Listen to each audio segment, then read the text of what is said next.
Well, hello from a very rainy London, and thank you for joining today's webinar, Lost at Sea, Helping to Navigate FinTech Solutions Possibilities for Governments.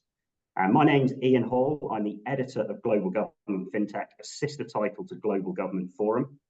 Both our publications report on innovation in the public sector to serve our core audience of public servants around the world.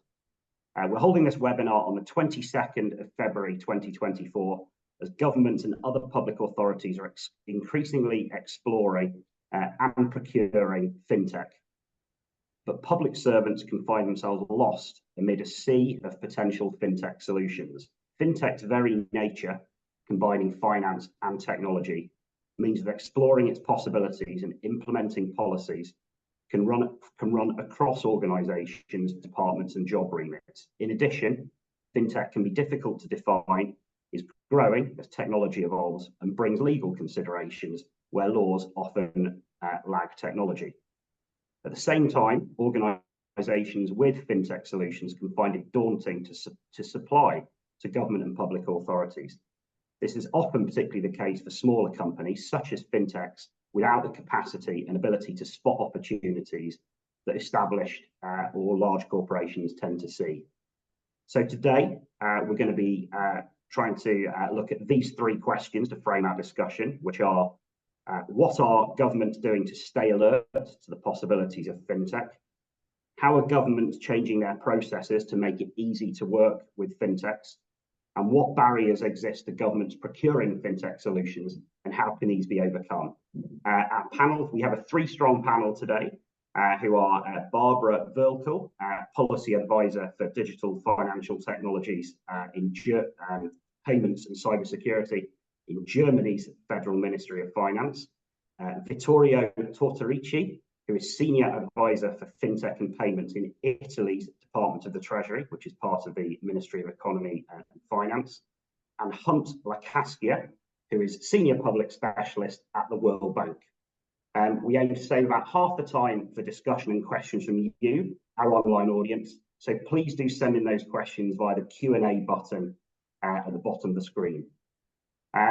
Before we head to Germany to hear first from Barbara, I just wanted to highlight that the topics we're discussing today are a bit of a look ahead to our next Global Government FinTech Lab event, which is taking place in Dublin on the 25th of April, hosted by Ireland's Department of Finance. The whole day is really themed around this topic of how the public sector can engage with tech solutions. It's free to attend for public servants, so do head to our website, click on the Lab tab at the top and register to be there. Thank you. I also just wanted to show on the screen a slide showing similar sessions to today's topic that we've had at our previous lab events, as well as a webinar that we held in November 2022. So this is kind of what we're discussing today is kind of a recurring theme at the heart of kind of what we report on in the events we do. And you can access the write-ups and video from all of these on the Global Government FinTech website. So let's head to Berlin and over to you, Barbara, who indeed was at our 23 lab event last year in Dublin. It's good to see you again, Barbara. So over to you for some introductory remarks. Yeah, thanks a lot, Ian, and also hello from my side, hello from Berlin. Very glad to be back, having experienced a very inspiring session last year. Happy to be discussing with this amazing panel today. I thought it was very interesting when you said in your introductory remarks, Ian, that fintech is hard to define, because I think this is starting off with a challenge. Actually, one of the key issues that we are having is what is fintech? What is digital finance? We often use the latter phrase because we see that we have blockchain, we have crypto asset companies and also applications, we have digital payments, now we have somehow AI coming into this whole story. We have green tech more and more being involved with fintech as well. So this is something that is actually a reoccurring question. What is actually fintech, and what are the companies associated with it?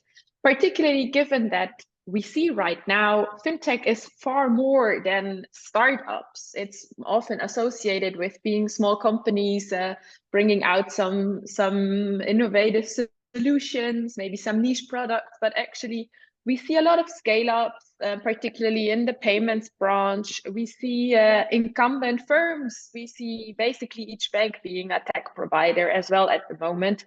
And we, on the other hand, of course, also see non-financial institutes entering the fintech area, and questions come up with that as well. So our government that is now in place for 2 years has put themselves on the agenda to strengthen the digital finance and the fintech location of Germany. Of course, in Berlin, we have a large hub, in Frankfurt, in Munich. So there are some centers, but also the goal is to spread it out more. And of course, also to understand it better as a government and to actually be able to not only make according regulation, but also make according use of it. So we understand fintech as a broad range of activities, a broad range of business models, which comes across with a broad range of regulation. That is not only regulation in the financial sector that is targeting the fintechs, that's cross-sectoral digital legislation, that's of course also explicit banking or insurance regulation, but there's also aspects like digital identities, digital startup processes, founding processes that affect the fintech scene here, and that we as a government set a framework for. So that leads to the aspect that in the fintech framework, we have a lot of ministries involved, a lot of authorities involved, a lot of stakeholders involved from also a public side, which I think is a highly interesting aspect around this digital sphere that the financial sector is working in. As a Ministry of Finance here in Germany, we have a department for financial market policy, and in that department, the team that I belong to for digital financial technologies, also payments and also cybersecurity aspects are, I would say, kind of the fintech team of our ministry. Of course, as I just mentioned, a lot of connects is with other teams as well. And we deal with both regulation, with MiCA, with DORA, with FIDA, but also with non-regulatory or non-legislative initiatives. And one of these initiatives that actually enables us, or that has the goal of enabling us to navigate fintech solutions, is our so-called Digital Finance Forum. Our Digital Finance Forum has been in place since this legislation. So for 2 years now, we already had a other sort of council before that.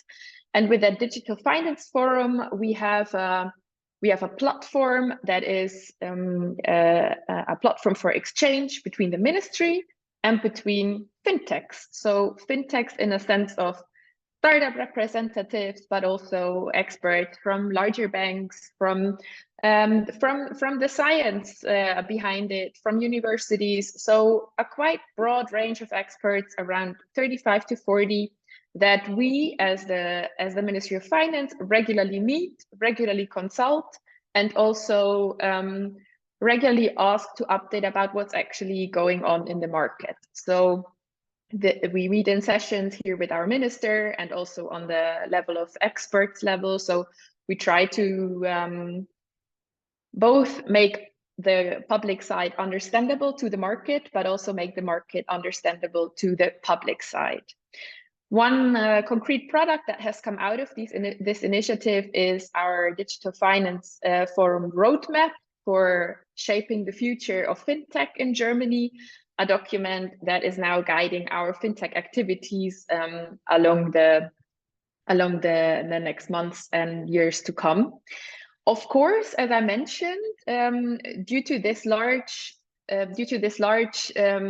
field and these different stakeholders involved, to our sessions of the Digital Finance Forum, we invite other authorities as well. This is our supervisory authorities, our central banks, our Ministry of Interior has been participating, which is centering the GovTech solutions here in Germany. So basically, this is a forum where we really try to foster a topic-centered exchange. What's our goal? Our goal is to ensure that we take the chances and the possibilities and the opportunities that come along with the fintech solutions. And we strongly believe that you need to actually understand the market and understand the fintech business models to regulate it, to use it, to deploy it, and to navigate it, as is the title of this webinar. So this is our approach to fintech as a government, as a Ministry of Finance. This is, I think, one aspect of it. Of course, there is others. We try to stay on board internationally. We engage in the respective expert groups on the multinational levels, and we try to go to innovative and also upcoming locations worldwide to actually understand what's going on there. And these are, and consult with the governments there as well. So these are, I think, our key approaches that have also proven to be working so far. So much from my side.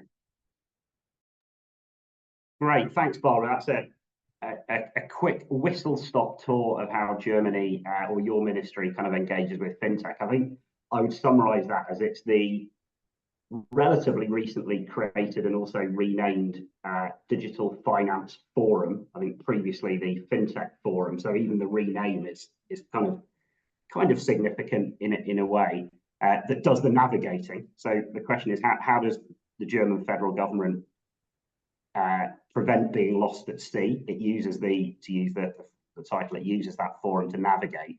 But in terms of operational use, it's not the Ministry of Finance, or it may be a little bit the Ministry of Finance, but it's other bits of the federal government, including the Ministry of the Interior, that is implementing the GovTech, if we call it that. I know that's a phrase I think Hunt's going to be used in terms of kind of the operational use. That's a summary, I think. Is that?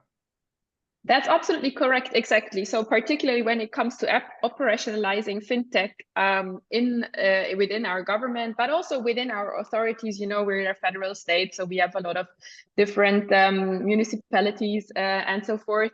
We do have a Ministry for Digital Affairs now as well, which is of course highly involved in these things as well. We do have the Ministry of Interior involved. We also have the federal levels involved. So these are basically all actors that are also within, if you want to stay within like ships in that, trying to navigate these waters, so to say, and also needing to cooperate on that, which I think is definitely one aspect that needs to be taken into account, that it's not just one actor setting the sails and going, but there is also a lot of stakeholders in that regard.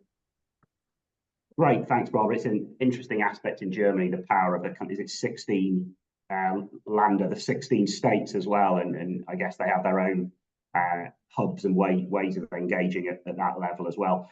Thanks, Barbara. Looking forward to coming back to you in the later discussion. So we'll now head south in Europe to Italy, and Vittorio, your opening comments on the question.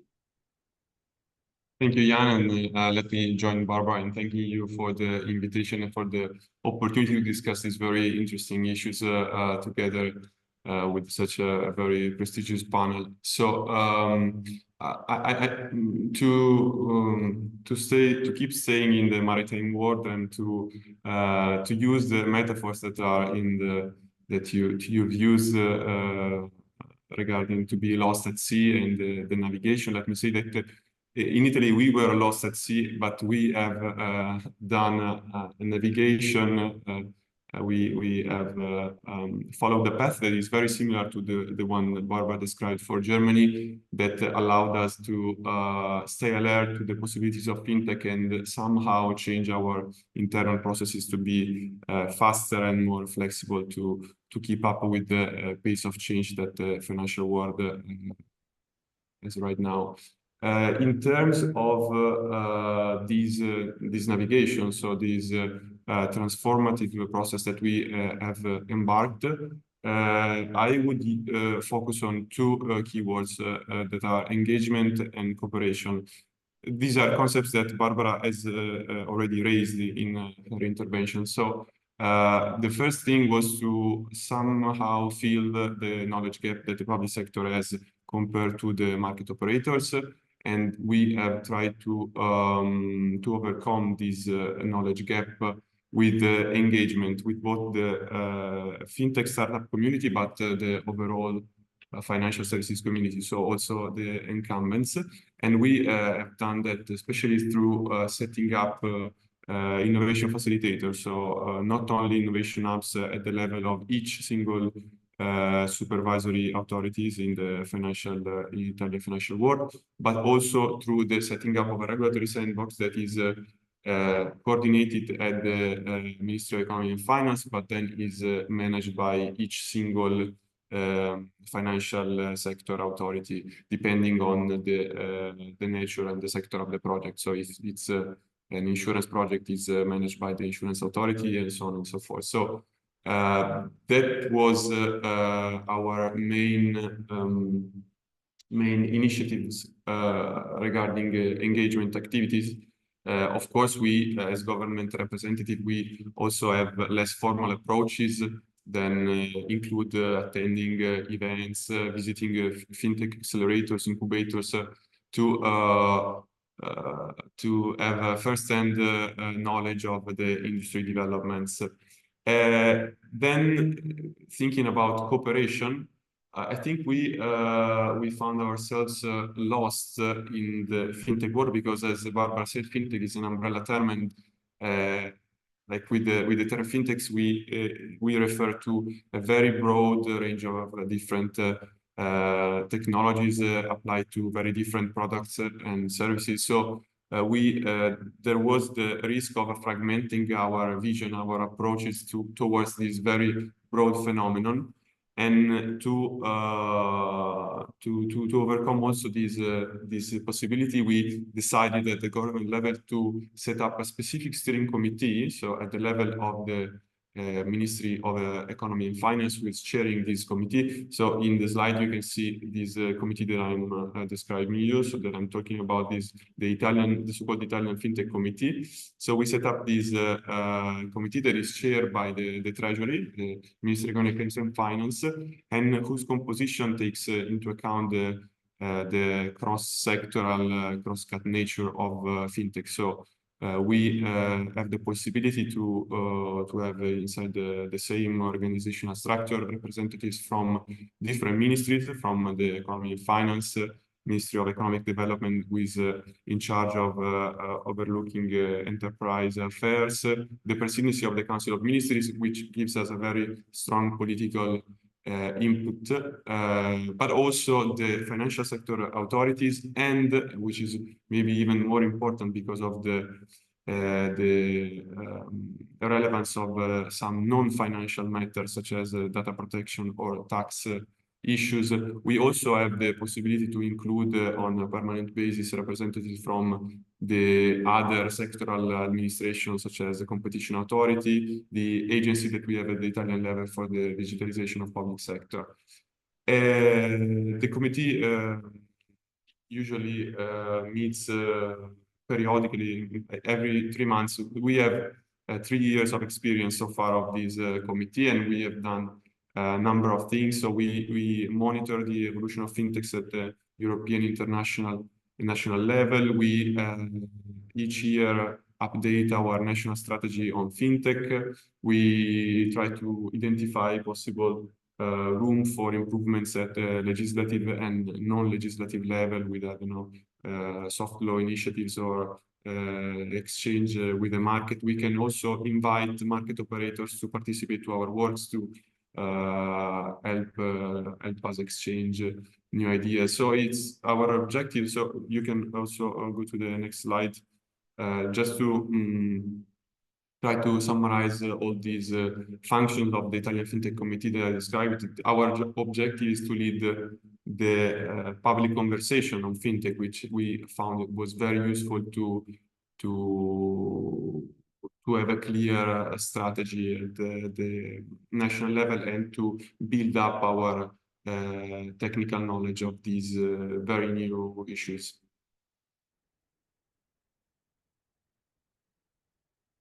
This is just to give you an idea of what was our navigation into the difficult waters of FinTech. Vittorio, that's great. Thank you for sticking with the title of the webinar and continuing that metaphor. When was this committee set up? Which year? It was 2020, so it was it had 1 year and a half of regulatory. We had to finalize the regulatory framework, but then it was up and running in 2020. So now it's almost 3 years and something that we have done. And has the on your kind of organization chart on the previous slide, is that a kind of dynamic entity? Have new bits of the state come into it, or has it always been those organizations? I suppose there's potentially the opportunity to expand its membership if other bits of the public sector want to join or are deemed kind of relevant, but has it always been the same organizations? Yes, so far it has been the same organization, but we have discussed and we are currently discussing about the possibility to include other public administration because, as you know, FinTech is a moving target. So maybe we need to engage with other public administration depending on the topic. For example, now artificial intelligence is a topic that requires maybe a lot of stakeholders from public and private sector. So we have a fixed membership, but we also have the possibility to invite and engage with other authorities, with other administration, depending on the subject. Thank you. Yeah, it's interesting you mentioned AI, because I know that was one of the areas Barbara mentioned as well. That I mean, it's obviously become front page news for all sorts of different reasons. But I think if we were having this conversation, even when that committee was formed, say 3 years ago, it certainly wouldn't have had the elevated profile that it now has. So we're good. Thank you, Vittorio, for that outline for how Italy is approaching the topic of FinTech. Your organogram type thing reminded me of the host department that we have for the Global Government FinTech Lab, which is the Islands Department of Finance, who at the first Global Government FinTech Lab event we had, which was in Estonia in 2022, we had a representative from there who was presenting Ireland's kind of FinTech committee, which is very, very, very, very similar to that. So it's interesting to see how how 2 EU member states at least are structuring themselves in a fairly kind of similar way with the way they structure themselves around FinTech. Just before we go on to Hunt, just to say to all of those who are watching, do send in your questions for the panel. If you just type them into the Q&A at the bottom. I have plenty of questions ready to go, but we welcome your input. So if anything you've heard so far has triggered a question, or you have one anyway, do type them in.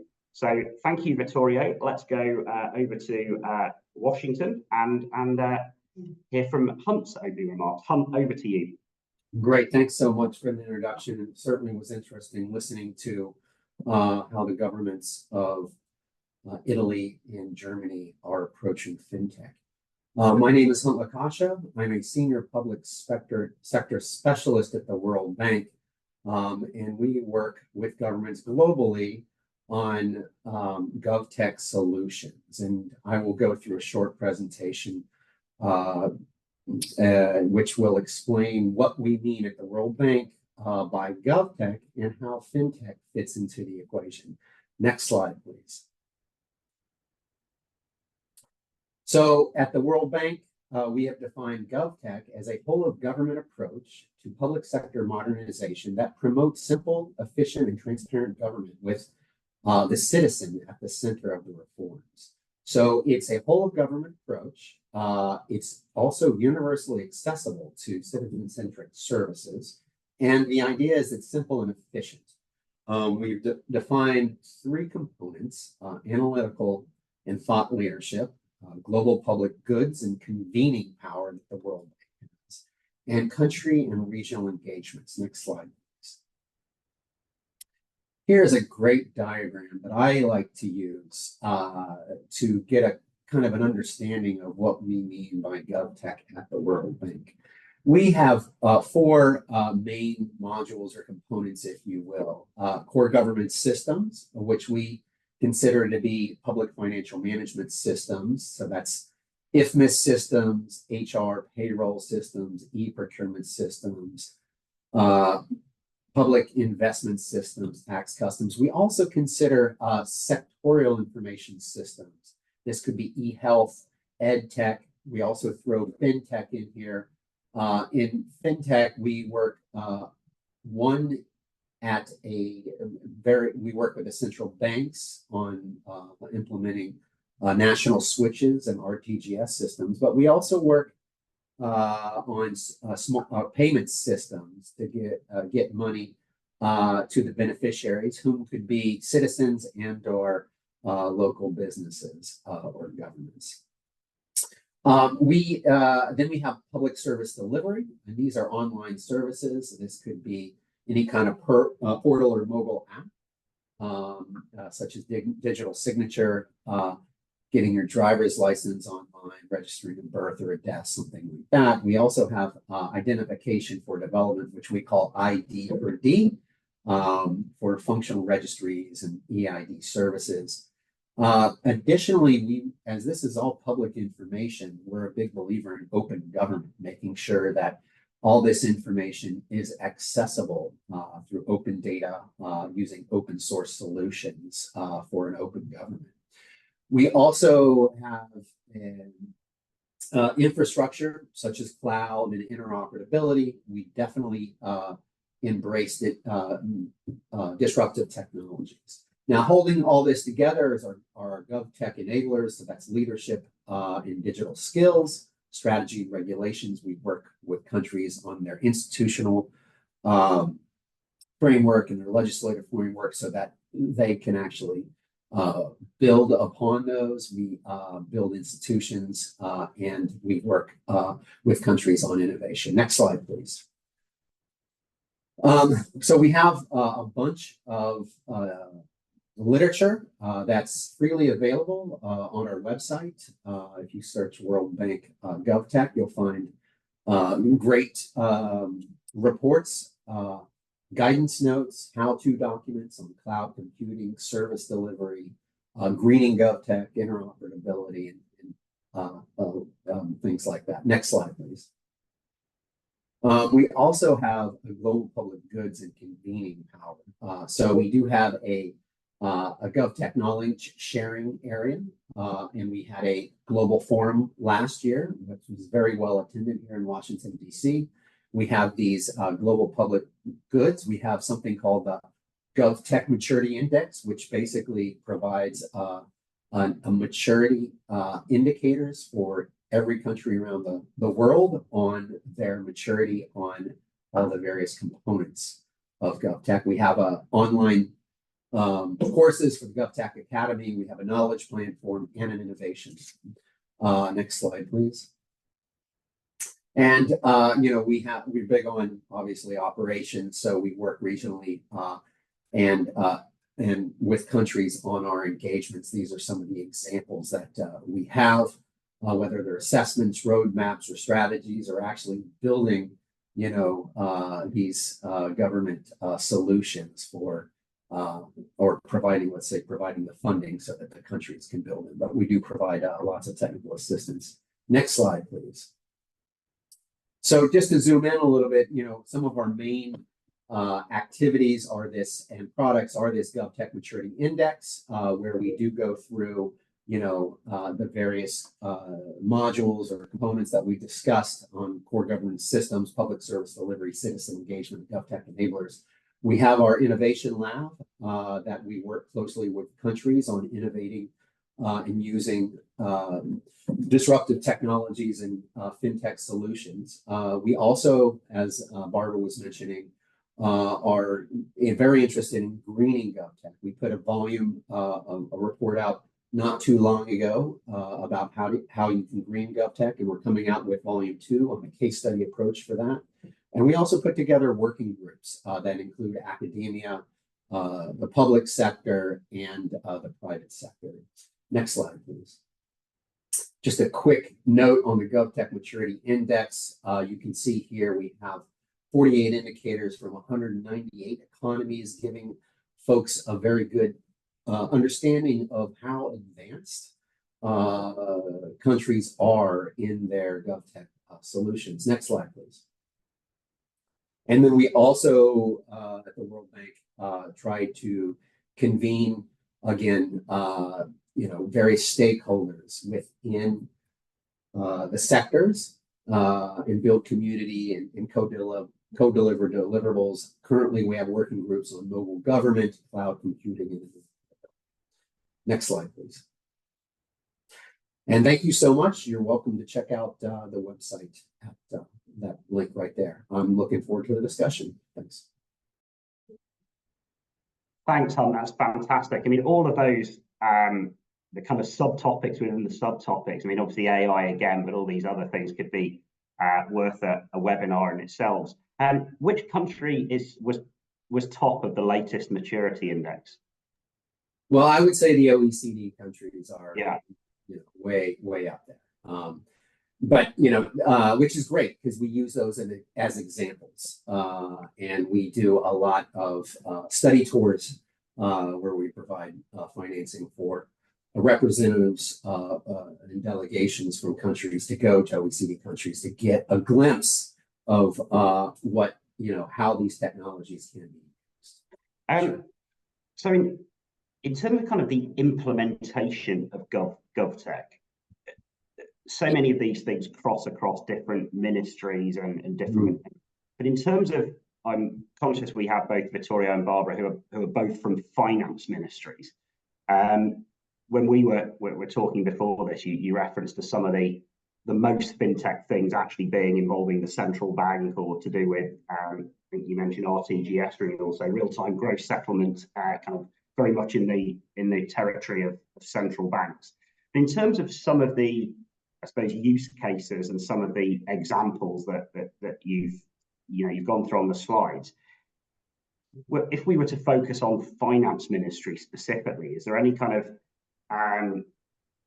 comments you'd make specifically on finance ministries, really, in terms of how alert you think different finance ministries are to technology solutions, and what commonalities they have? Are there areas that you find are really emerging where finance ministries specifically are particularly engaged, and actually equally kind of particular areas where you think finance ministries are perhaps behind where they should be? Right, that's a great question. This is where we talk about public financial management and those core government systems that ministries of finance use. So that's going to be your integrated financial management information system, your tax administration system, your customs, your HR, your payroll. All those need to be integrated, right? So that when we go in, we usually go in with a big bang and try to put those systems in. Lots of countries still have, you could be doing paper-based processing or have siloed systems with no interoperability at all.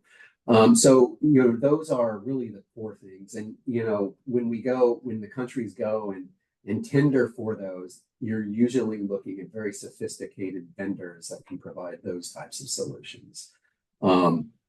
So those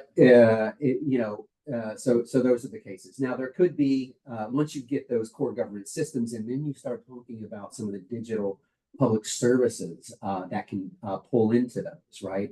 And there's where, smaller or mid-sized fintech companies could come in and integrate with those bigger systems to provide solutions that meet the needs of the beneficiaries or the various stakeholders that are there. So.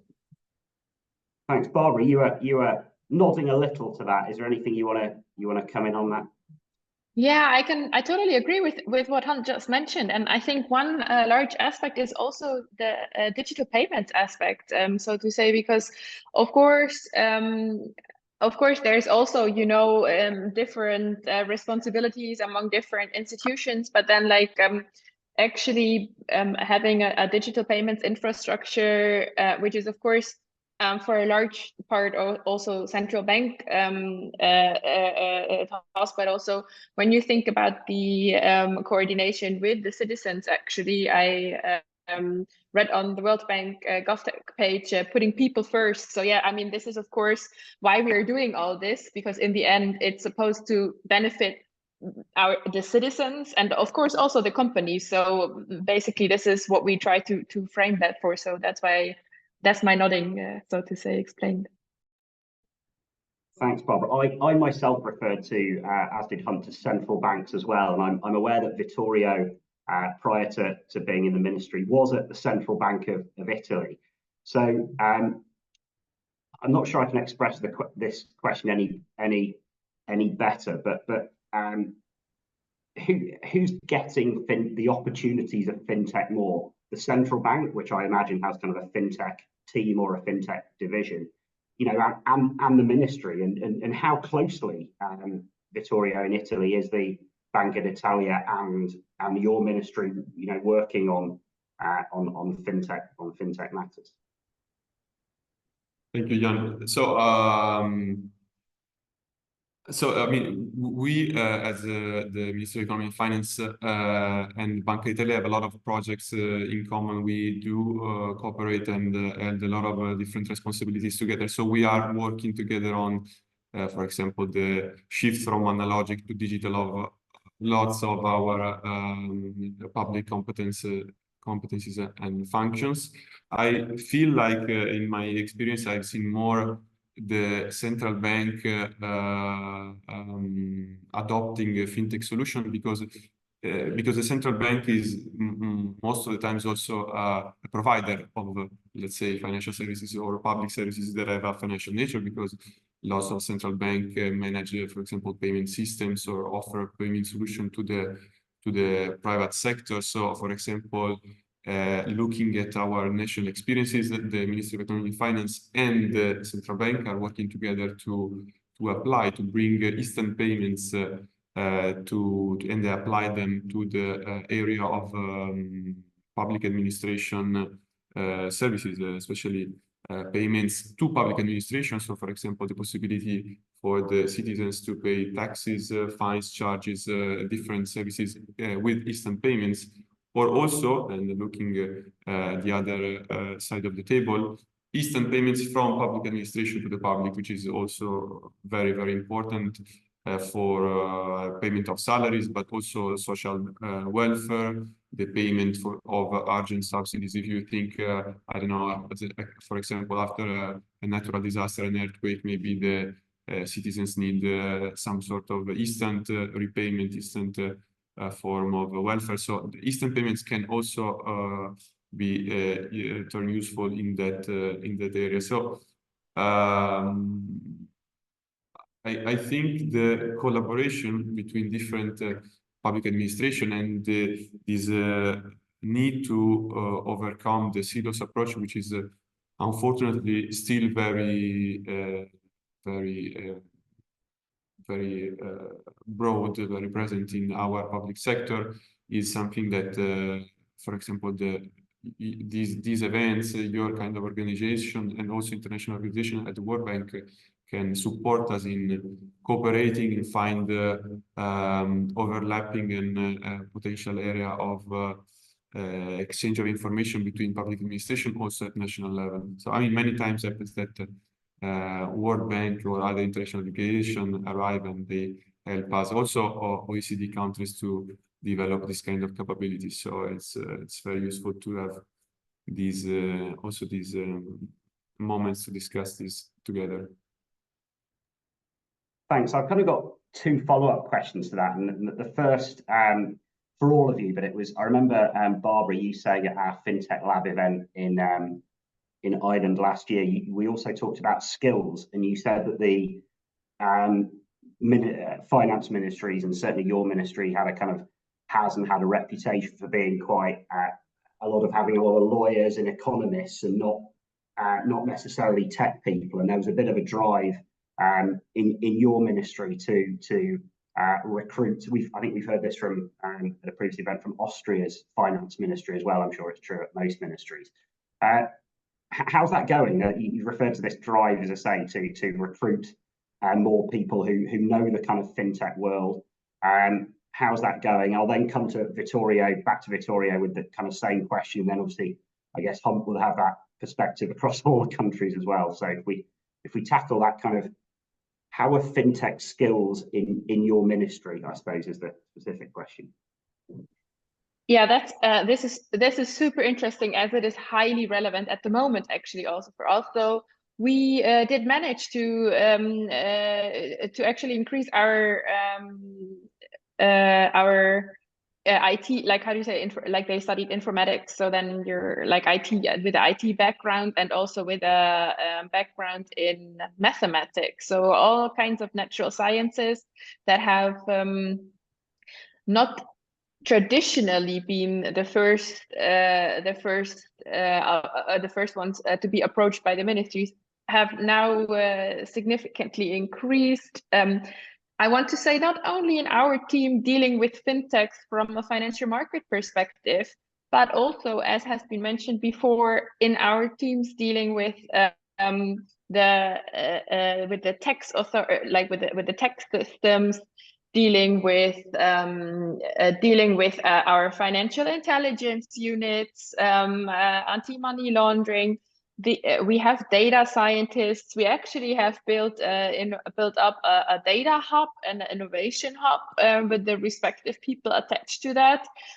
They are having this large challenge to bridge, as we're to navigate and to bridge also within the ministry, which is my high respect also for all the efforts that they put in actually creating these synergies that I think really need for same challenges that come up often. So we have certain regulatory issues that come up within our department, but come also up when it comes to the appliance of artificial intelligence in our authorities, like in financial supervision, but also in anti-money laundering, in the tax authority. So I think these are reoccurring discussions, and I think it's quite good what we have built up now with kind of like a central data or CDO, I think he's called, and having basically people on board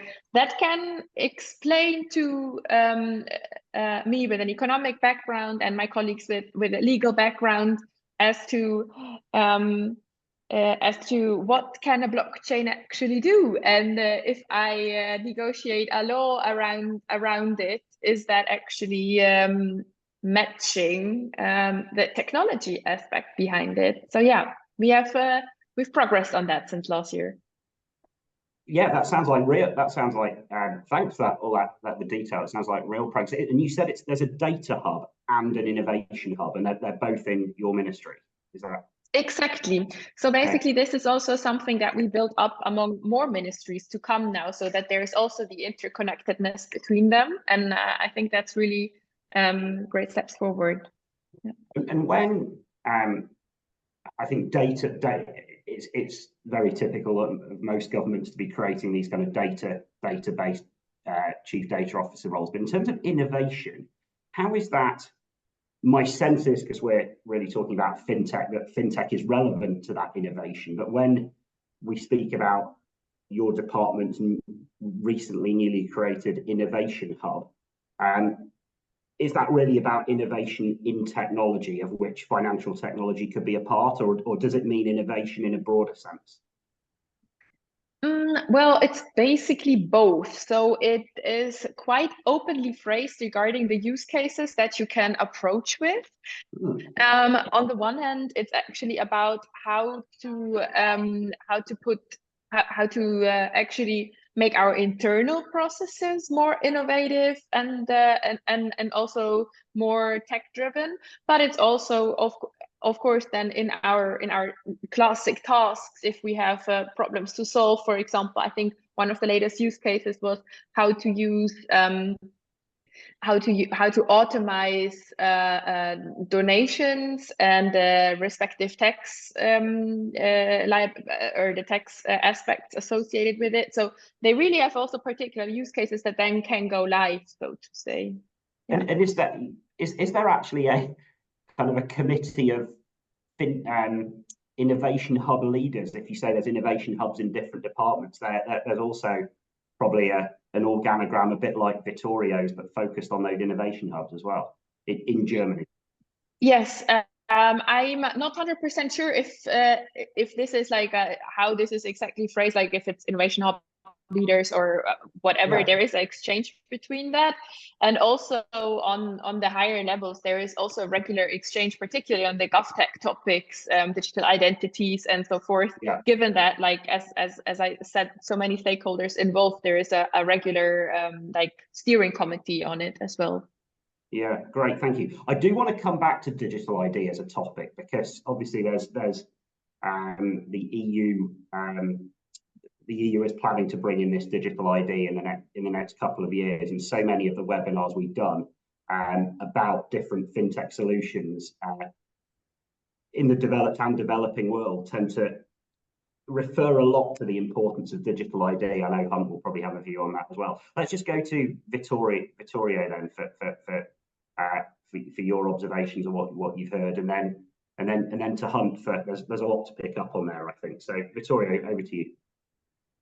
Thank you, Jan. Yeah, let me handle the question about how to find the right capabilities within the public administration, and I think we also, as Italy and Italian public administration, have a legacy issue in the sense that we most of the public employees have an economic or legal background, and there aren't many IT capabilities around that are well needed to implement most of the technologies. We have a lot of artificial intelligence projects and initiatives, but we do not have enough IT engineers or STEM profiles that could develop these initiatives. So the first question, the first probably thing to address is hire new people that have these know-how. And we are actively trying to overcome this scarcity. We have open competition, you know, because we are bound by some legal constraints. So we have to hire people through these these open competition.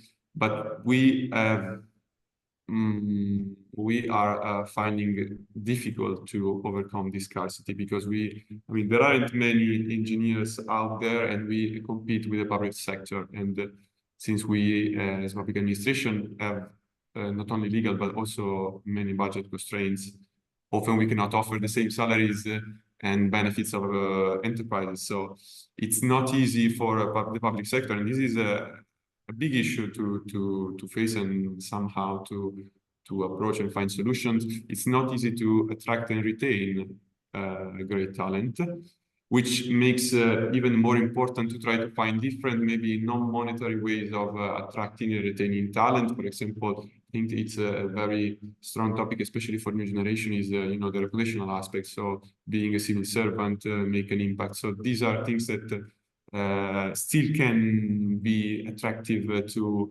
people that are going out of the universities. And I find it useful, like, to communicate these ideas to attract the brightest minds that are out there. So this is very important for us, and it's something that we are struggling, but also trying to overcome at the national level.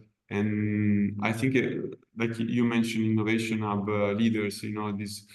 I think the cultural barrier is twofold. So one is the lack of IT capabilities and the right talent, but also sometimes there is a lack of an innovation mindset, so there aren't many leaders from the top of our organization that have the strength to sometimes overcome or challenge conventional wisdom and, a lot of legacies that that public administration have.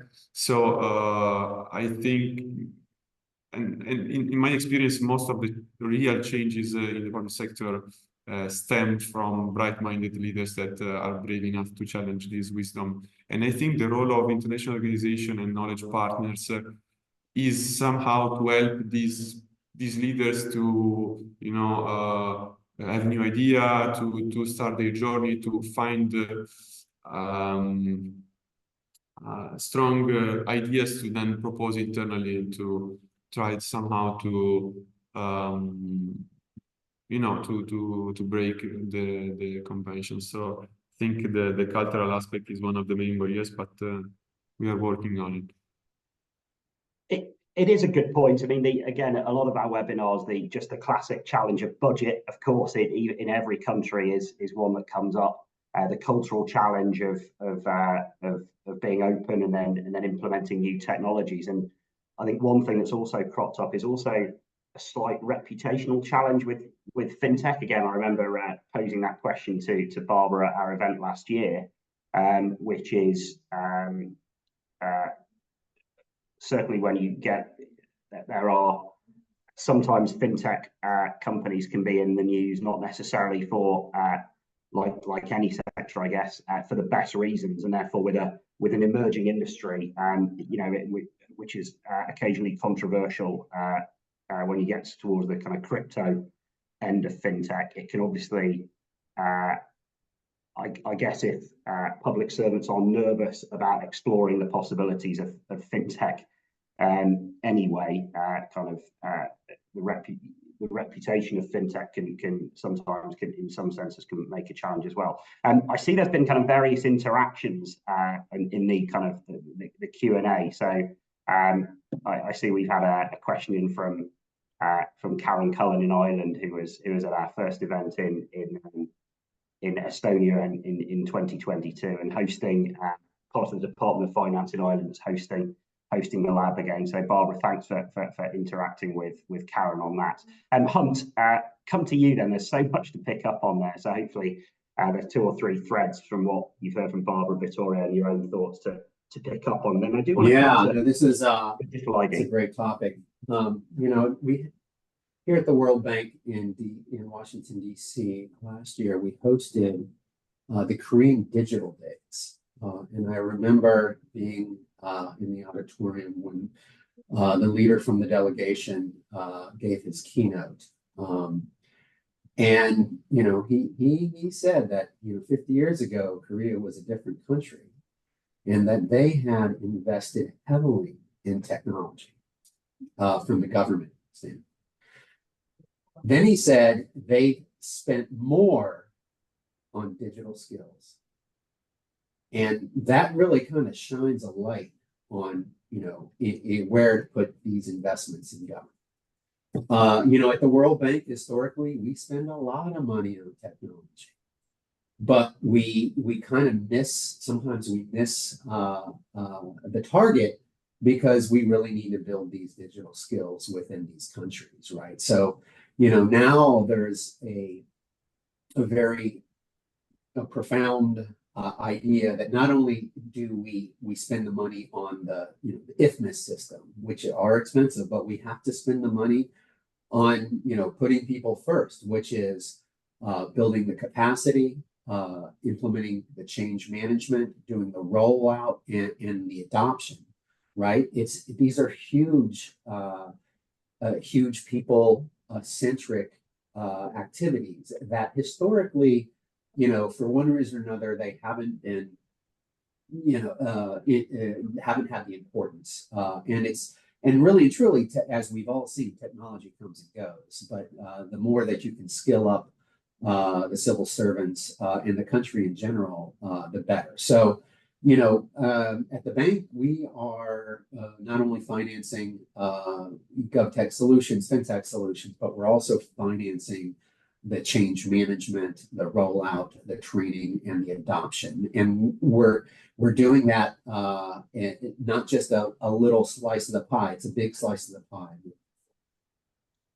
From what you've observed in all the projects you've seen across the world, how successful are fintech companies at getting government contracts? But to ask a very kind of explicit question, obviously all governments across the world work with a different range of private providers. Fintech is a rapidly growing space. I imagine in the Digital Finance Forum in Germany, obviously I guess it's mainly to talk about the implementation of different EU and national regulations, but I suspect there could be occasional companies there that are looking to supply into government in different ways. So Hunt, what's your impression of, as I say, all across the world we hear, you know, Kenya has a thriving fintech scene, the Philippines has a thriving fintech scene, or whichever country it may be. But what are the, you know, are they supplying government? And what if not, why don't you think they are? It's a great question, and we deal with this very often. A couple of things. First of all, you know, government is not interested in the world, I would assume, and World Bank clients, you know, a piece of software or a technology needs to be out of the market for at least 6 months, stable and working, before it can be considered for a procurement, right? You can't be purchasing bleeding edge technology and then to fix it yourself. So that's one thing, you know, maybe the private sector can really take those risks, but, you know, this is public money we're talking about. And we need to be purchasing solutions and working with companies that are going to be there in 6 months and a year and 2 years, supporting and maintaining these solutions that the governments are purchasing. The real barrier for these small to mid-size fintech companies are the qualification requirements within the procurement processes, right? Many times they don't meet the financial criteria, the annual, you know, turnover. Additionally, they don't meet the specific technical criteria, which is usually similar projects of similar complexity in other governments, right? I mean, that's going to be really hard for a small company. So what I usually call small fintech firms, as I call them, subcontractors, right? The only way that they can truly survive is if they team up with a larger firm that meets those qualification requirements. And they can either be part of the joint venture or as a subcontractor, because governments are, you know, they're risk averse. You know, they're on the line for putting in these big investments. Now, it's a challenge because a lot of these bigger companies don't have that avant-garde approach to the technologies, and you got to go to the smaller solution. So it's always a challenge. There's some innovative approaches that you could use potentially, like prize competitions. You could run a competition, and whomever gets, you know, who wins the competition, then they get a allotted amount of money. You could do prototyping, or piloting is another solution. And if it does work, then, you know, you can move forward with it. But it's a real challenge, and there's no doubt about it. Those qualification requirements can be a real blocker for fintechs working and winning government procurements. Thanks. Thanks. That's a really good point. Is there the World Bank strikes me as precisely the organisation that may have developed one, almost a best practice guide to procuring. Maybe fintech solutions is a bit specific, but, you know, kind of those. We have a GovTech procurement strategy practice. Right. I'll put it in the chat. Do I put it in the chat or in the Q&A? Does everybody have access to the chat?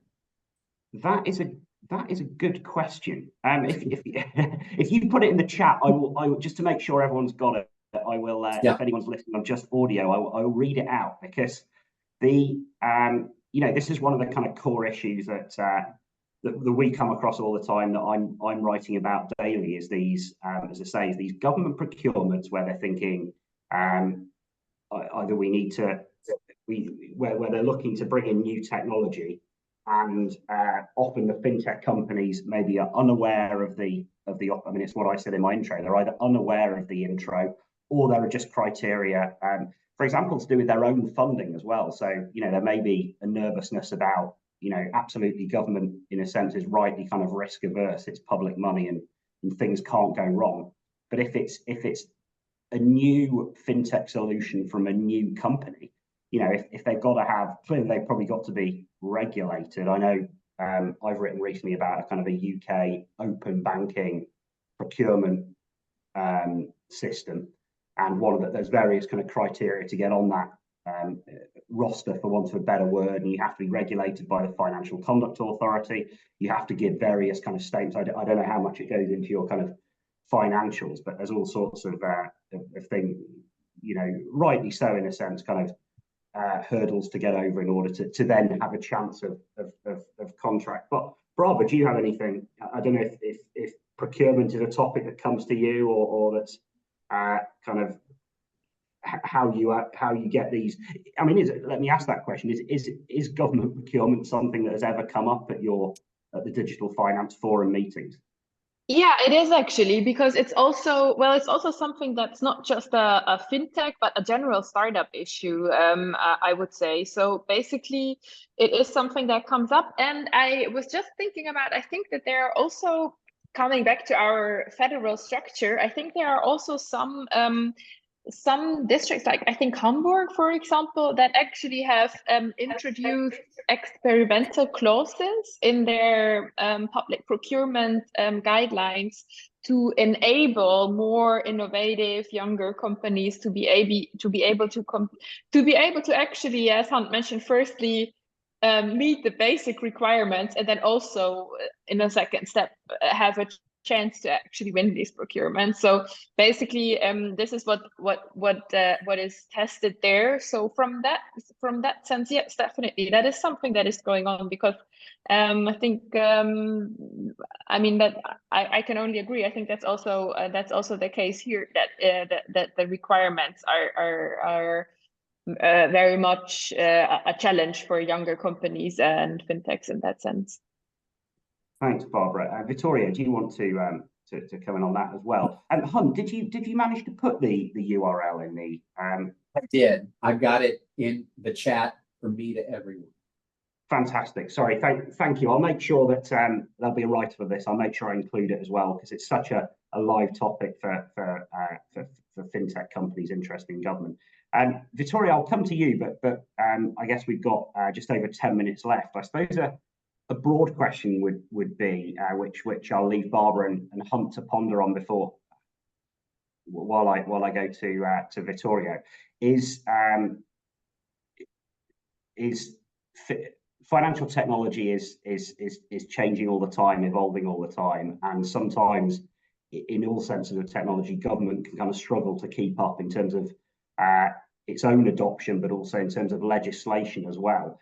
Who's kind of going to win? And difficult question for all of you, because I suppose Hunt's looking at it from the perspective of the world, and Barbara more from a German perspective. But where do we see this mapping out in the next 5 years? Technology, AI, as we said at the start, has come from, it's really kind of skyrocketed in terms of profiles and these different kind of uses, both good and bad.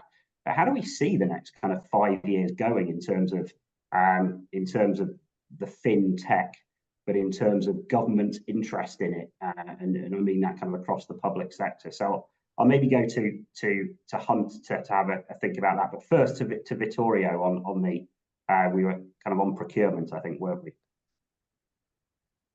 Thank you very much, Jan. Yes, just a few words on the public procurement issue. I agree on everything Jan said. I mean, governments are very much risk adverse. We have a huge problem with the procurement of small and medium enterprises because like sometimes they cannot meet the qualification requirements. We in Italy also, as Barbara said, are working on like changing our legislation and our regulatory framework to allow for procurement to be more, let's say,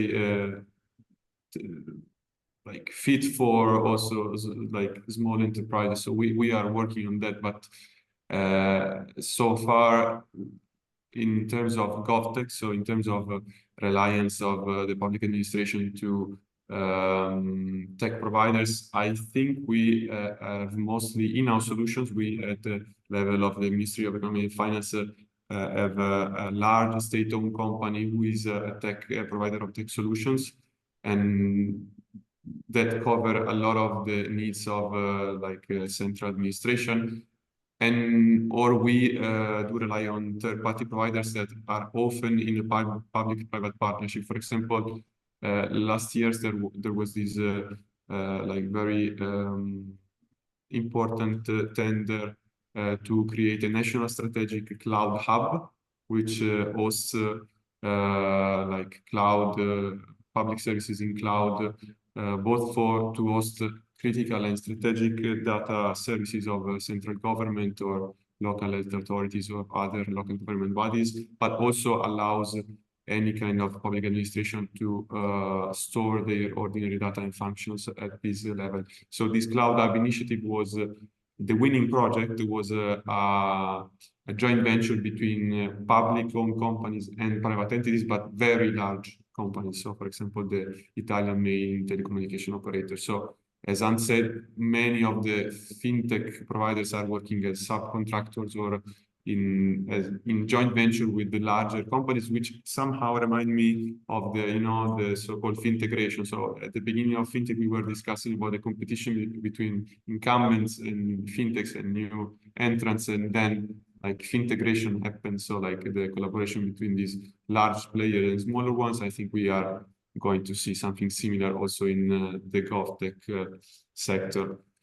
In terms of the next developments, I think we public administration are like elephants. We are large, we are slow, but when we Vittorio, sorry, Vittorio, sorry, let me just come in there because I thought I'm conscious of the time, and I suddenly thought with 6 or 7 minutes to go, the question I asked is probably a really good kind of closing question. What do you see the next few years going? So I'll rephrase the question because it's well, if the question's the same, but I'll make the point before we go to Hunt and Barbara that with that relatively slender amount of time left, that's probably the closing question as well. So how do you see kind of the next kind of 5 years in terms of the pace of legislation, but the pace of government ability and keenness to adopt these solutions? And ultimately, to answer that question, the title was, we're lost at sea.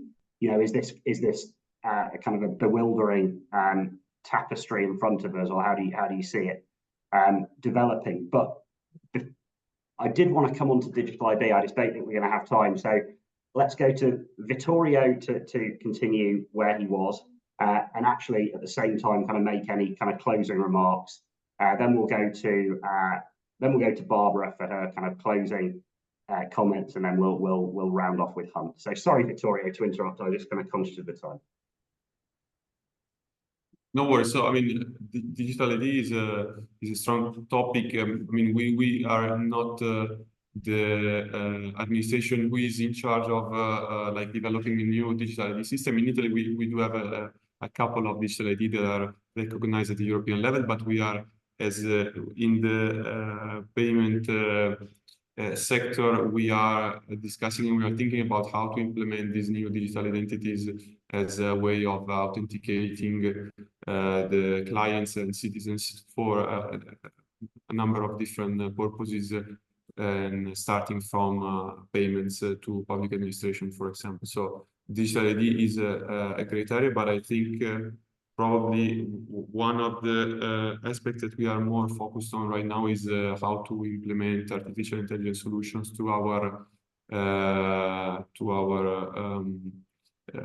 competencies and traditional functions.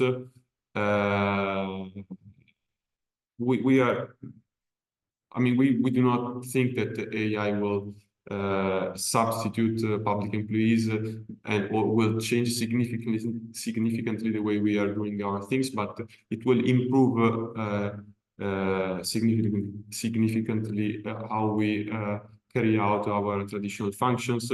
For example, at the level of our supervisory authorities, we are working on AI tools that will allow us to screen the thousands and thousands of complaints and petitions that arrive from the public and help us to understand which ones are the most important and signal them to the human analyst that then will focus on the more sensitive ones and that need a follow-up. So we are implementing AI. There is a lot of work going on at the European level. So I think in the next 3 to 5 years, we will work mainly on that. Thank you. Thanks, Victoria. It's such a broad sweep of activity, doesn't it? And it kind of makes me think, I know when we cover fintech on our different topic sections, from AI to payments to open banking to data to digital currencies, it's you can just so much activity in all of those areas. Barbara, your kind of closing remarks before we go to Hunt for his closing remarks. Yeah, let me keep it short. So I think what we see we would like to see from a regulatory perspective in the next 5 years is a lot of consolidation and evaluation.